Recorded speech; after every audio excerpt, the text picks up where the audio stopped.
Hello friends, welcome you all. आज हम fundamental rights के जो लेक्चर सीरीज है उसे कंटिन्यू करेंगे। आपको ही पता है हम 25 मिनट लेक्चर सीरीज कवर करा रहे हैं, जिसके तहत जो इंडियन पॉलिटी की समस्याएं हैं आपकी, जो काफ़ी ज़्यादा दर्दनाक कह सकते हो, काफ़ी ज़्यादा स्टूडेंट को भारी लगती है, उसे हम इजीली समझने का प्रयास कर रहे हैं सो दैट आपके प्रीलिम्स प्लस जो आपके मेंस है उसमें असिस्टेंस हो सके और आप कहीं ना कहीं जो कंसेप्ट है, चाहे वो डिफ़िकल्ट वाली हो या फिर आपकी आसान वाली हो, उसे आसानी से समझ सके और क्वेश्चंस को आप अटेम्प्ट करो तो आपको दिक्कतें ना आए। क्योंकि मेरा जहाँ तक मानना है कि अगर आप बैकग्राउंड एक बार अच्छे से समझ जाते हो तो क्वेश्चंस को अटेम्प्ट करने में दिक्कतें नहीं होंगी। उसके बाद तो आप कंटिन्यूस MCQ सॉल्व करने के बाद आपकी आदतें वैसी हो जाएगी कि आप क्वेश्चन को सॉल्व करने के तरीके, उससे जुड़े कंसेप्ट आप समझकर आंसर कर सकते हो। सो एक थ्रेशोल्ड लिमिट में पहुंचना होता है, उस थ्रेशोल्ड लिमिट में पहुंचने के बाद सारी समस्याएं आसान होती है। लेकिन जब तक थ्रेशोल्ड लिमिट में नहीं पहुंचोगे, मान के चलो कि कुछ ना कुछ जो आपकी प्रॉब्लम से वो नज़र आती रहेंगी, कभी कभी फ्रस्ट्रेशन, डिमोटिवेशन, वो सब आती रहेंगी, वो कॉमन है। और एक थ्रेशोल्ड लिमिट पहुंचने के बाद वो सब ध्वस्त हो जाएंगी, ये मेरा वादा है आपसे। बट एक बार आप थ्रेशोल्ड लिमिट को अचीव करो, वो थ्रेशोल्ड लिमिट आपको खुद समय के साथ पता चल जाएगा कि वो क्या है।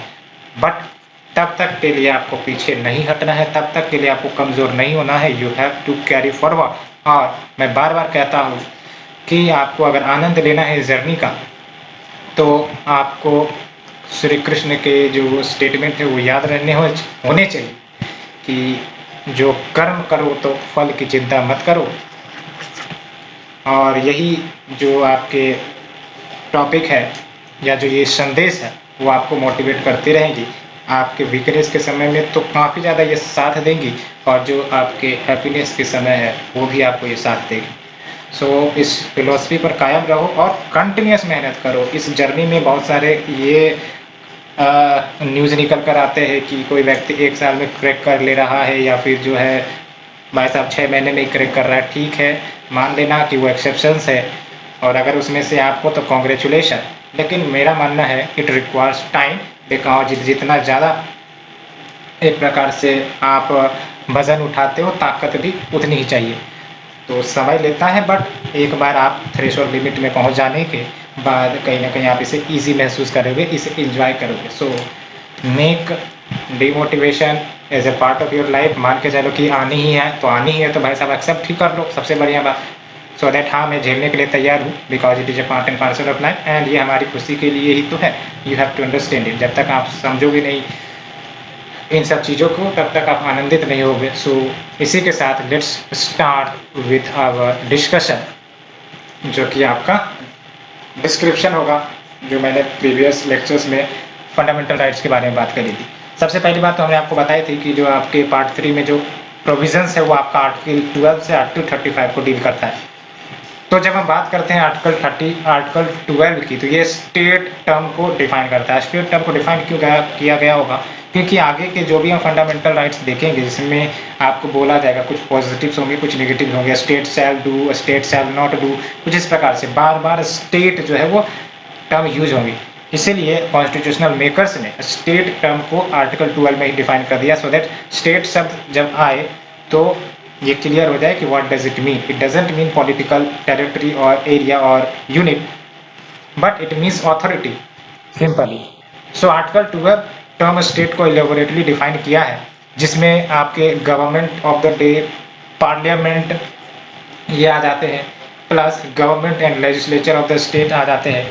साथ ही साथ ऑल लोकल अथॉरिटी, चाहे वो म्यूनिसिपैलिटी, जो पंचायत हो, डिस्ट्रिक्ट बोर्ड हो, इम्प्रूवमेंट ट्रस्ट, ये सब के सब आ जाएंगे। प्लस ऑल अदर अथॉरिटी, चाहे वो स्टेचुटरी हो, नॉन स्टेचुटरी हो, चाहे LIC, ONGC, शेल, ये सब आ जाएंगे। और सुप्रीम कोर्ट के एक डिसीजन के अनुसार इवन ए प्राइवेट बॉडी या प्राइवेट एजेंसी जो स्टेट के लिए वर्क कर रहे हैं, वो भी स्टेट के मीनिंग में आते हैं, अंडर आर्टिकल 12 के मीनिंग में आते हैं। ये अच्छे से याद रखना। इवन ए प्राइवेट बॉडी और private agency who is working as an instrument of the state, वो भी आपका स्टेट के मीनिंग में आ जाएगा। अच्छे से याद रखना आपको।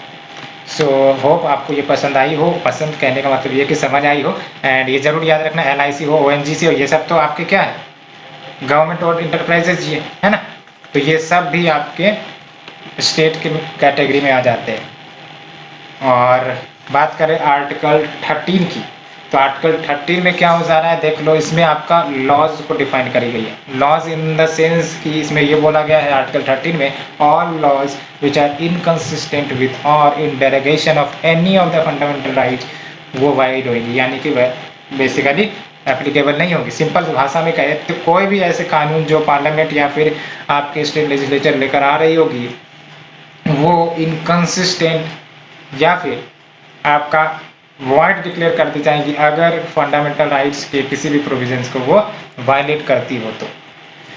और जो टर्म लॉज है, लॉज का क्या मतलब है इसे भी बताया गया है। पार्लियामेंट्री लॉज, परमानेंट लॉज जो पार्लियामेंट के द्वारा इनेक्ट किए जा सकते हैं या फिर स्टेट लेजिस्लेचर के द्वारा इनेक्ट किए जा सकते हैं, प्लस टेम्पोररी लॉज हो सकते हैं जैसे ऑर्डिनेंस हो गए which can be issued by the president या फिर स्टेट गवर्नर, या फिर स्टेटरी instruments in the nature of delegated legislation. Delegated legislation का मतलब ये होता है कि आपके एग्जीक्यूटिव रूल्स को नोटिफाई करते हैं। फॉर एग्जांपल क्या होता है ना कि कोई रूल्स आप सुनते हो कि नोटिफाई किया गया मिनिस्ट्री के द्वारा, तो वो रूल जो नोटिफाई किए जाते हैं बेसिकली उसके पीछे एक्ट होता है और उस एक्ट में साफ साफ कह दिया जाता है कि डेलीगेटेड लेजिस्लेशन के आधार पर रूल्स बनाए जाएंगे in the future, so that बार बार हमें अगर कुछ चेंज करना पड़े, कुछ अमेंड करना पड़े, तो बार बार हमें पार्लियामेंट का दरवाजा या स्टेट लेजिस्लेचर का दरवाजा न ही खटखटाना पड़े। सो इसीलिए कंसेप्ट ऑफ डेलीगेटेड लेजिस्लेशन ले दिया जाता है सो दैट एग्जीक्यूटिव जो है वो रूल्स फ्रेम कर सके, ऑर्डर फ्रेम कर सके, बाय लॉ फ्रीडम कर सके और जो भी आपके चेंजेस करने हो वो चेंज कर सके। तो ये भी आपके लॉज के अंतर्गत आ जाएंगे as per article 30। And even non legislative source of law that is custom और usages having force of law, ये जरूर याद रखना है, कस्टम्स और usages having force of law, चाहे वो आपका नॉन लेजिस्लेटिव इन नेचर हो फिर भी वो आपका लॉ के अंतर्गत आएगा। एंड जो इंडेरोगेटरी होंगे, यानी कि वैसे सारे लॉ जो इंडेरोगेटरी होंगे फंडामेंटल राइट्स के समक्ष, उन सबों को चैलेंज किया जाएगा in the course which is violating the fundamental rights, इसलिए उन्हें डिक्लेयर किया जा सकता है एज ए वॉइड। वॉइड मतलब सिंपली उसकी कोई वैलिडिटी नहीं होगी, उसे इलीगल डिक्लेयर कर दिया जाएगा। एंड इनडायरेक्टली वैसे तो आप देख सकते हो क्या बोला जा रहा है, all laws that are inconsistent with और in derogation of any of the fundamental rights shall be void. तो ये इनडायरेक्टली हमें क्या निकल कर आ रहा है कि जुडिशियल रिव्यू का एम्पावरमेंट देखने को मिल रहा है ना। तो इसका मतलब हम कहते हैं, वैसे तो एक्सप्लिसिटली नहीं बोला गया कि ये आपको जुडिशियल रिव्यू दिया जाएगा, इम्प्लिसिटली आप स्टेटमेंट्स या फिर प्रोविजंस को पढ़कर आप आइडेंटिफाई कर सकते हो, यस इनडायरेक्टली ये जुडिशियल रिव्यू की ही तो बात कर रहा है। अब ये वॉइड कौन डिक्लेयर करेगा, सुप्रीम कोर्ट यहाँ को डिक्लेयर करेगा है। तो इसका मतलब किसी भी एक्शंस या फिर लेजिस्लेशंस को जुडिशियल रिव्यू किया जा सकता है, ये आपका इनडायरेक्टली आर्टिकल 13 ही बोल रहा है। और article 13 does not include constitutional amendment as a law and can not be challenge, ये शुरुआत में बोली गई थी, लेकिन सुप्रीम कोर्ट ने in the Kesavananda Bharati case 1973 साफ साफ कह दिया कि भाई साहब चाहे वो कॉन्स्टिट्यूशनल अमेंडमेंट ही क्यों ना हो, चाहे आपका डेलीगेटेड लेजिस्लेशन ही क्यों ना हो, चाहे आपका ऑर्डिनरी लेजिस्लेशन ही क्यों ना हो, ये सब के सब आपके लॉ के कैटेगरी में आएंगे। और इवन अगर कॉन्स्टिट्यूशनल अमेंडमेंट आपने किया है और वो वायलेट कर रहा है आपके फंडामेंटल राइट्स को, तो उसे भी वॉइड डिक्लेयर कर दिया जाएगा। That forms the basic structure of the constitution and can be declared void. So ये हमने एलेबोरेटली डिस्कस किया। And let's move to article 40।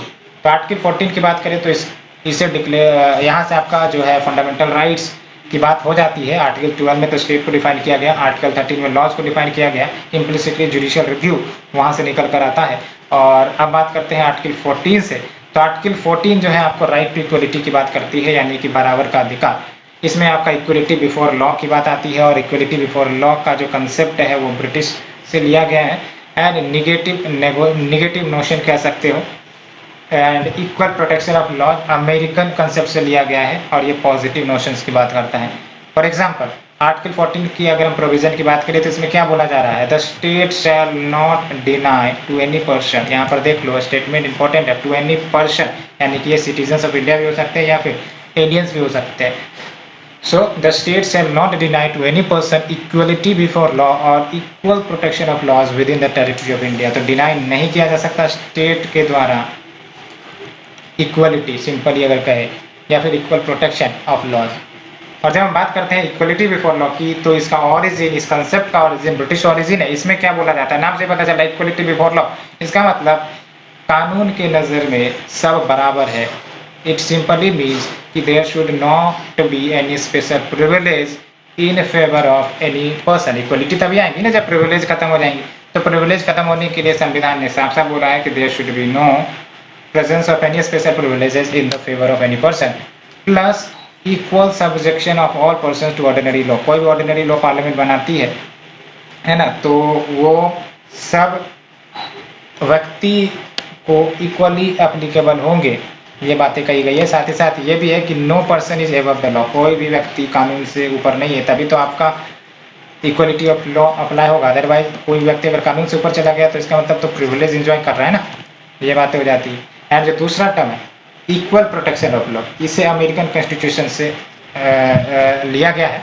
और जब हम बात करते हैं इक्वल प्रोटेक्शन ऑफ लॉ, इसका मतलब ये बातें आप समझ लो कि जैसे दो व्यक्ति है, एक आपका बच्चा है दूसरा बड़ा है, और दोनों सेम क्राइम करता है। अब अल्टीमेटली ये तो बच्चे हैं, इसने हो सकता है नादानी में क्राइम कर लिया, और लेकिन ये तो बड़े हैं, अच्छे खासे उम्र है, समझदारी है, फिर भी उसने क्राइम किया। तो क्या ये लॉजिकली है कि इस बच्चे को भी 5 साल की सज़ा दी जाए और इससे भी 5 साल की सज़ा दी जाए? ये आपका लॉजिकली इलॉजिकल है।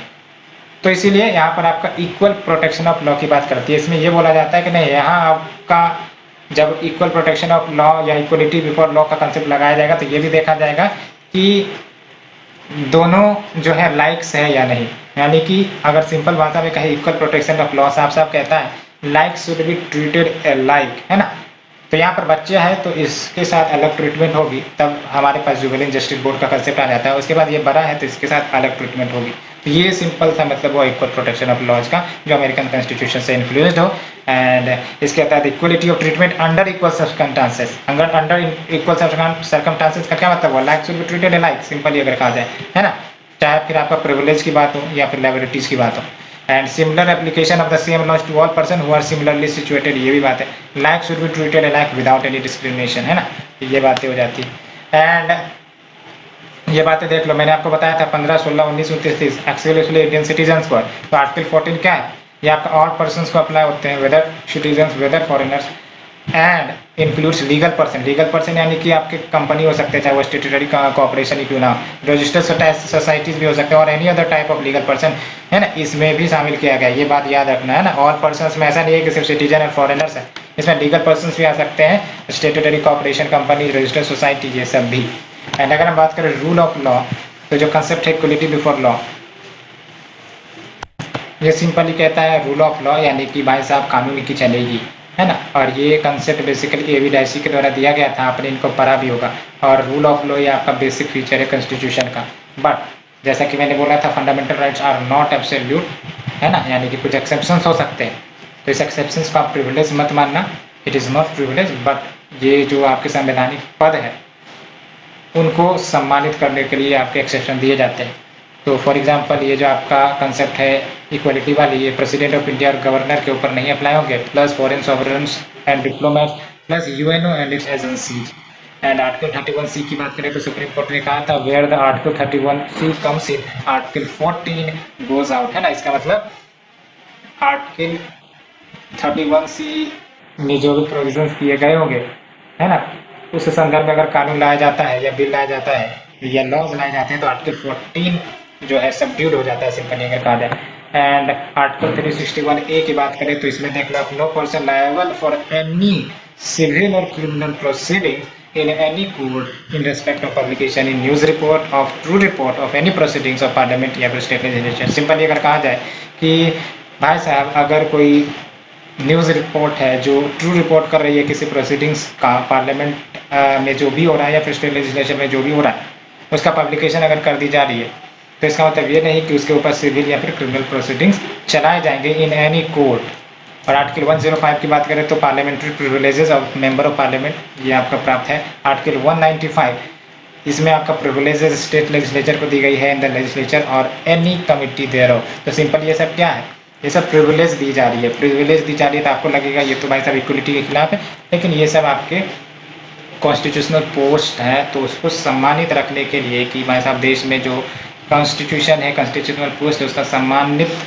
हो, इसलिए ये सब दिए गए हैं।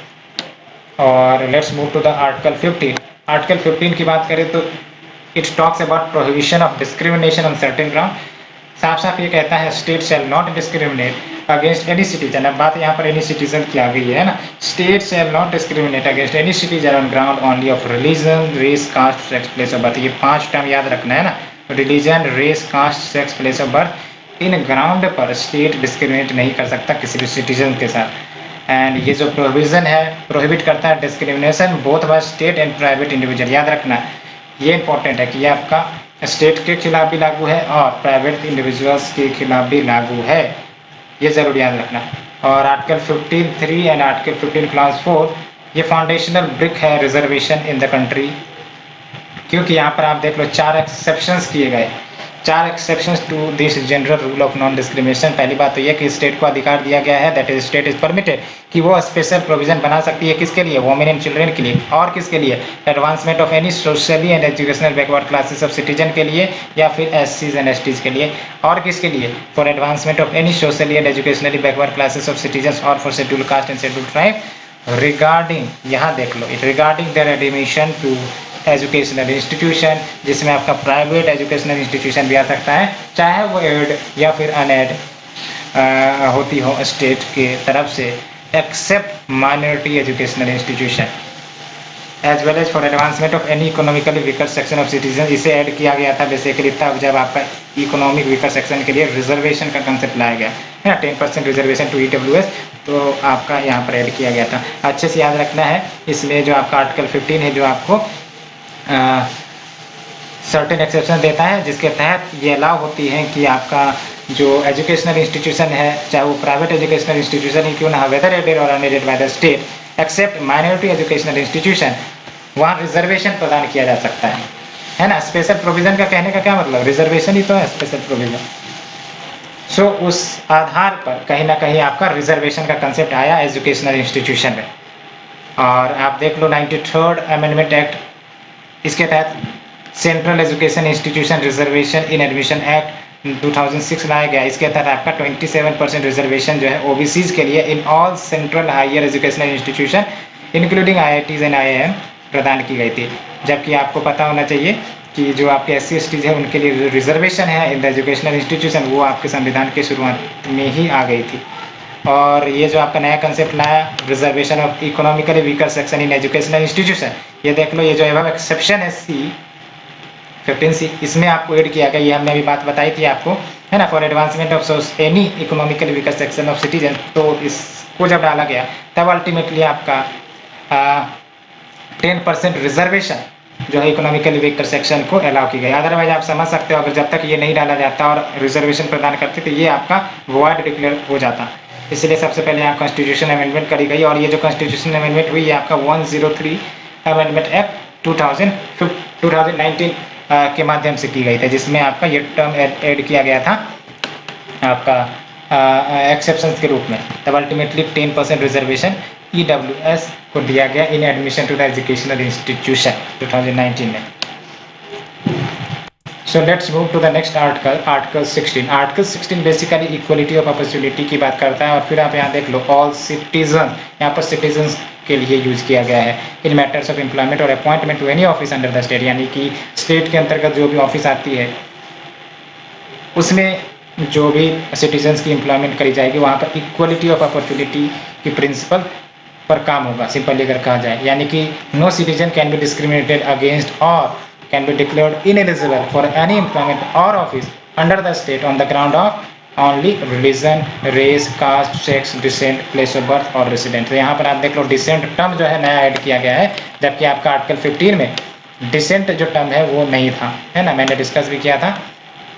कहाँ है आपका, हाँ यहाँ देख लो, यहाँ पर आर्टिकल 15 में 5 ग्राउंड रखे गए थे, religion, caste, sex, caste and place of birth, ये 5 ग्राउंड है।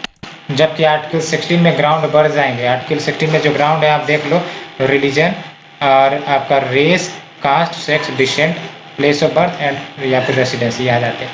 बट इसमें भी 4 एक्सेप्शन है। एक्सेप्शन देने का मतलब ही है कि आपका जो रिजर्वेशन का कंसेप्ट है वो आएगा, अदरवाइज अगर एक्सेप्शन ना हो तो सिंपली ये तो संविधान का वायलेशन हो जाएगा ना, कि एक तरफ आप इक्वलिटी की बात करते हैं, इक्वल अपॉर्चुनिटी की बात करते हैं, दूसरी तरफ आप जो है वो भर भर के रिजर्वेशन दे रहे हो, तो ये तो आपका इक्वलिटी के अगेंस्ट हो जाएगा। इसीलिए सबसे पहले क्या बातें होती है कि एक्सेप्शंस लगाने पड़ते हैं, सो दैट ये rule of equality of opportunity का कंसेप्ट जो है वो तब भी वैलिड रहे अगर हम कुछ रिजर्वेशन या फिर स्पेशल प्रोविजन देते हैं तो।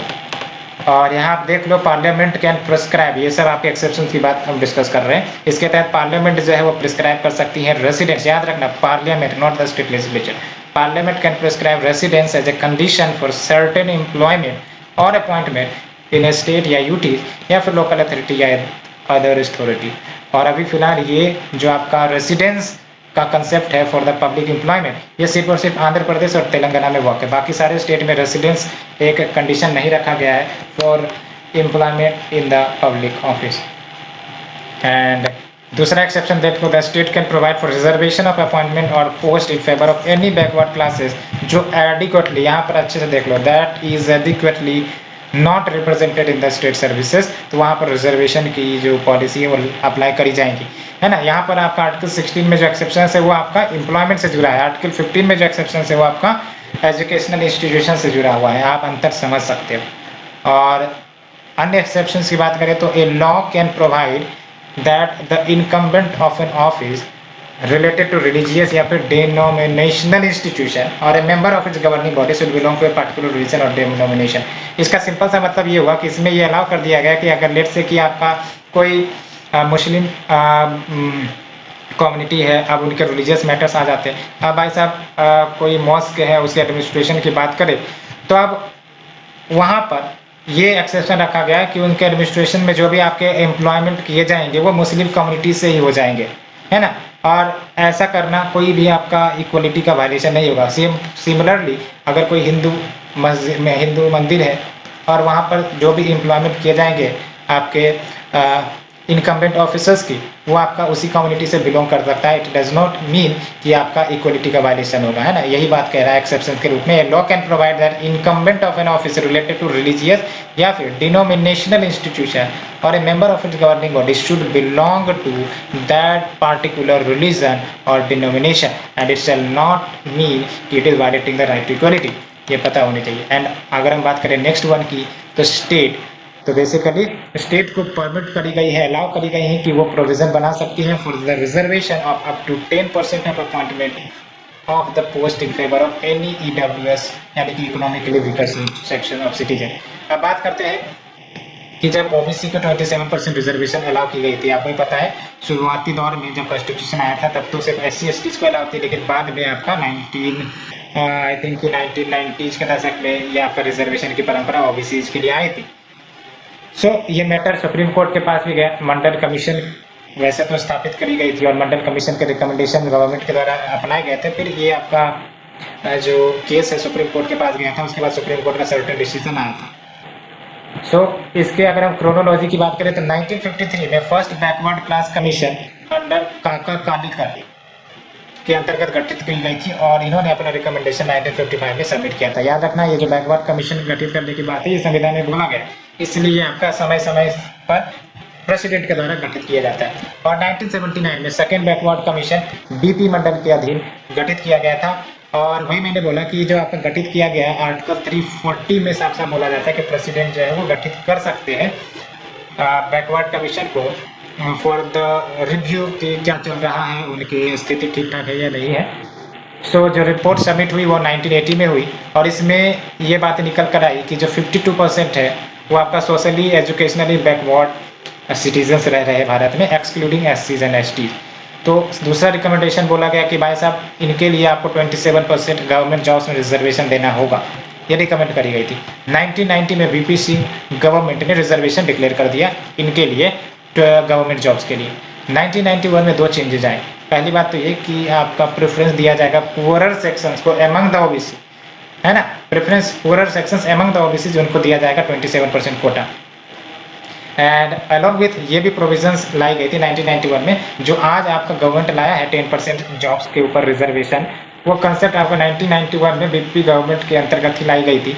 For example reservation of 10% jobs for poorer sections of higher caste, है ना, यानी कि जनरल कम्युनिटी के लिए भी 10% जॉब्स का रिजर्वेशन लाया गया था, बिकॉज ये जो आपके जनरल कास्ट थे ये आपके किसी भी रिजर्वेशन स्कीम में कवर नहीं थे। और कहीं ना कहीं आप देखो तो ये जो आपका 10% रिजर्वेशन फॉर EWS है, EWS इकोनॉमिकली वीकर सेक्शन, वो भी यही कह रहा है, वो भी 10% का रिजर्वेशन दे रहा है ना।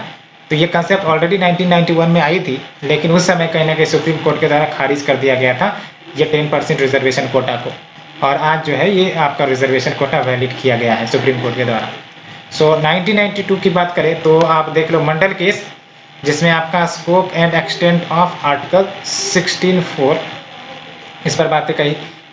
जो मंडल केस सुप्रीम कोर्ट में गया था बेसिकली, जो कि ये चेक करना था कि 27% रिजर्वेशन कोटा जो है वो दी जानी चाहिए या नहीं दी जानी चाहिए, या फिर रिजर्वेशन एक्सटेंड करनी चाहिए या नहीं करनी चाहिए। साथ ही साथ EWS को जो रिजर्वेशन दिया गया उसको क्या कंटिन्यू रखना चाहिए या फिर नहीं, ये सब पर डिस्कशन होने थे सुप्रीम कोर्ट में। तो आपका मंडल केस हुआ, उसमें जो आपका सुप्रीम कोर्ट का क्या फैसला है। पहली बात तो ये कि जो 27% रिजर्वेशन का कंसेप्ट डाला गया उसको वैलिड किया गया कि अच्छा ठीक है ये कॉन्स्टिट्यूशनल वैलिड है, कोई दिक्कत नहीं है। और दूसरी बात ये बोली गई थी कि जो अमंग द ओबीसी जो एडवांस सेक्शन है उसको एफिलिएट किए गए, तभी बाद में आपको क्रीमी लेयर और नॉन क्रीमी लेयर का कंसेप्ट आता है। साथ ही साथ ये भी साफ साफ बोल दिया गया था, इसमें अच्छे से याद रखना है, मंडल कमीशन में साफ साफ बोला गया था कि नो रिजर्वेशन इन प्रमोशन, यानी कि जो आपका रिजर्वेशन है वो एंट्री गेट पर ही अवेलेबल होगा, आपका जब एक बार अंदर आ जाओगे तब रिजर्वेशन प्रमोशन के रूप में अलाउ नहीं होगा। So no reservation in promotion, existing reservation extends only up to 5 years only, ये भी बातें बोली गई थी। और जो अन्य डिटेल्स ये बताई गई थी कि जो टोटल रिजर्व कोटा होंगे किसी भी सीट्स के लिए, किसी भी एम्प्लॉयमेंट के लिए, वो 50% से ज़्यादा नहीं होनी चाहिए except in some extraordinary situation. And carry forward rule is valid, carry forward rule is valid यानी कि लेट्स से कि आपका कोई पब्लिक एम्प्लॉयमेंट था, इसमें 27% रिजर्वेशन ओबीसी को दिए गए थे, या फिर आपका 50% रिजर्वेशन जो है आपको अलाउ है, जो भी है, और इसमें जो सीट्स भरने थे वो थे 500 फॉर द रिजर्व कम्युनिटी। पता चला आपका कि 400 ही भरपाई हो सके सीट्स का, आपका जो 400 ही भर पाए, तो ये 100 सीट्स क्या होंगे, तो 100 सीट्स जो है अगले के लिए आपका एलोकेट हो जाएगा, है ना, यानी कि अगले बार आपका 600 सीट्स के ऊपर रिजर्वेशन हो जाएगा। ये है आपका कैरी फॉरवर्ड रूल। तो इसे वैलिड बताया गया था और ये बोला गया था कि ये आपका वायलेट नहीं करना चाहिए 50% रूल को। एंड परमानेंट स्टेटूटरी बॉडी को भी गठन करने की बात करी गई थी, जो एग्जामिन करेंगे complaints of over inclusion and under inclusion in the list of OBC. और फिर ये भी हुआ था कि जो आपका 10% जॉब्स वाला जो कोटा था, जो आपके पुअर सेक्शंस होता है, ये कास्ट को दिए गए थे, इसे भी बेसिकली आपका खारिज कर दिया गया था। तो ये भी बातें थी, है ना। सो फ्रेंड्स, हमने आज डिस्कस किया आर्टिकल 16 तक डिटेल से। नेक्स्ट लेक्चर में हम आर्टिकल 17 से कंटिन्यू करेंगे। So for now thank you friend, thank you very much. Hope आप लोगों को पसंद आ रही होगी, अगर आ रही है तो प्लीज़ लाइक शेयर सब्सक्राइब जरूर करें। Thank you friend, thank you very much.